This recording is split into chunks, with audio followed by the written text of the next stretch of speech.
chairs are just sitting on right now. Hello, everyone, and welcome to One Chair. So today I want to talk about the news from Friday and the fact that strategy was not included in the S&P 500 index yet in the September 25 rebalancing. Instead, Robinhood and AppLovin were added.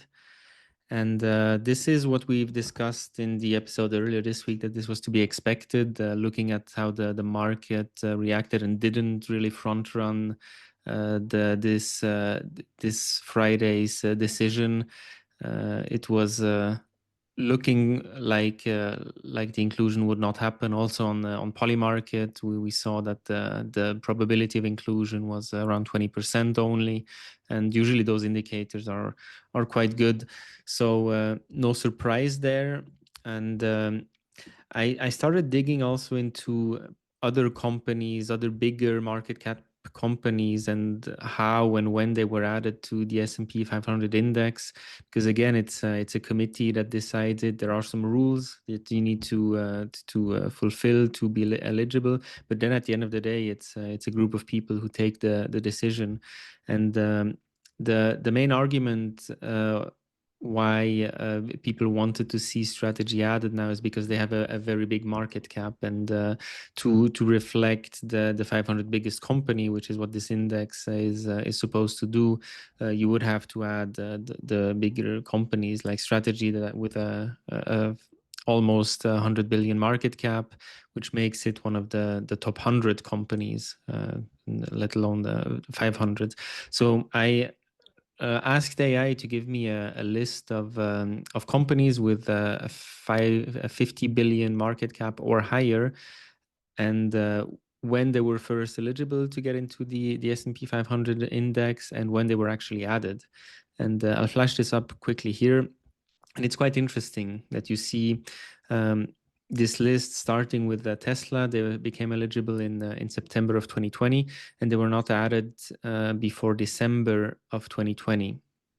So 3 months or 1 quarter later than they could have been. And Tesla at the time was also over 100 billion in market cap. And then we have Airbnb. They were eligible in March of 23 and were added in September 23. So here it took 2 additional quarters before they were added. We have Uber, September 23 eligibility, and then December addition. So here 3 months later, 1 quarter later. Palantir, March 24 eligibility and September inclusion. So 2 quarters there. We have Coinbase eligible in March of 25, and they were added in May 25, and that was outside of the regular inclusion. That was a special inclusion for Coinbase here. Then we have AppLovin and Robinhood that were added now as of this Friday. AppLovin was already eligible in March. So here it took 2 quarters, and Robinhood was eligible in June, and was added now in September. So here a quarter later, and now we have strategy here at the bottom. They were eligible now for the first time for the September inclusion and were not added yet. But if you look at this list of other companies, it's really not not a big surprise now that they were not added, because all of those other companies were not added at the first possible eligibility date.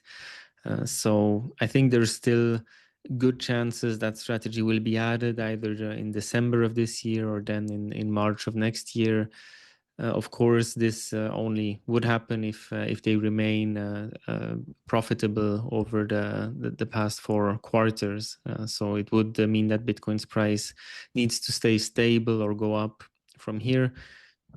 But if it does, then strategy most likely will be included here in the next months, and it's not like the committee is actively discriminating against strategy or a Bitcoin treasury company in itself.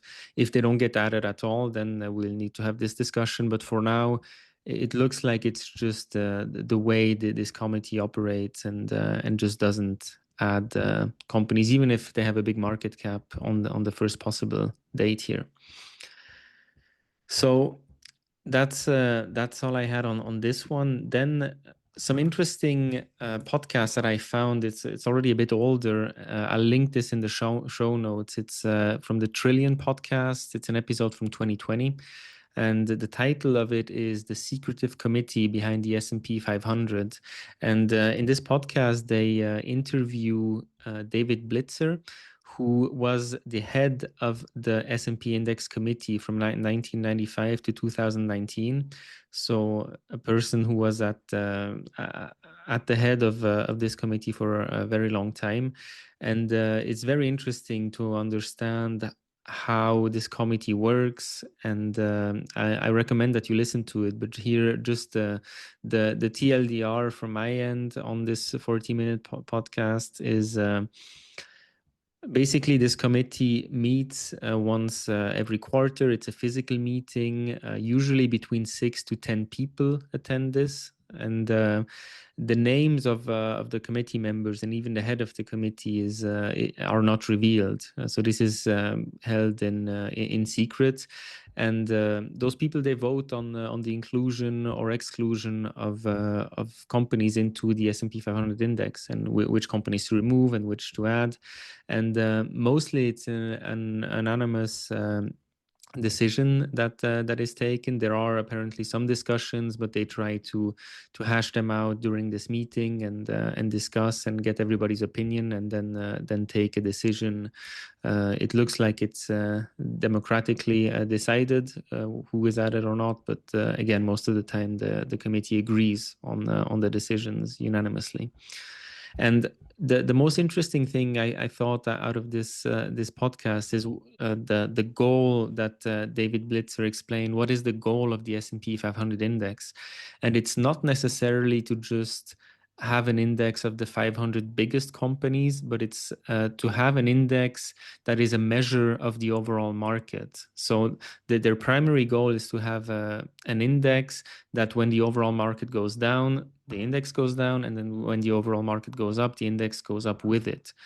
So that's an interesting distinction to make here, and that maybe also explains why they are a bit more reluctant to start adding companies as soon as they become eligible, because what he explains is that they don't want to rush any decisions, and there is no rush in adding a company. And every 3 months, they can remake the decision and add companies at a later stage. And they really want to see how the market reacts to those companies, if the profitability of those companies are sustainable, how the stock evolves also compared to the overall market. Apparently, they look at that as well. So that is why probably now strategy was not added, is that they just want to wait and see. And the hosts were critiquing this approach a little bit, that there's actual humans behind the decision making of who is added to this index.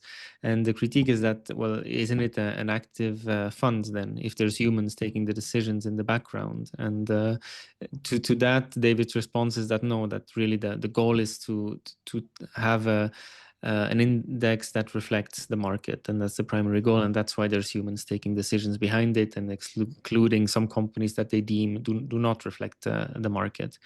And there's an interesting comparison made to the Russell 2000, because there's no, it is only rules based. So it's only hard facts and numbers, and you get added to it if you reach certain metrics, and you're not added if you don't.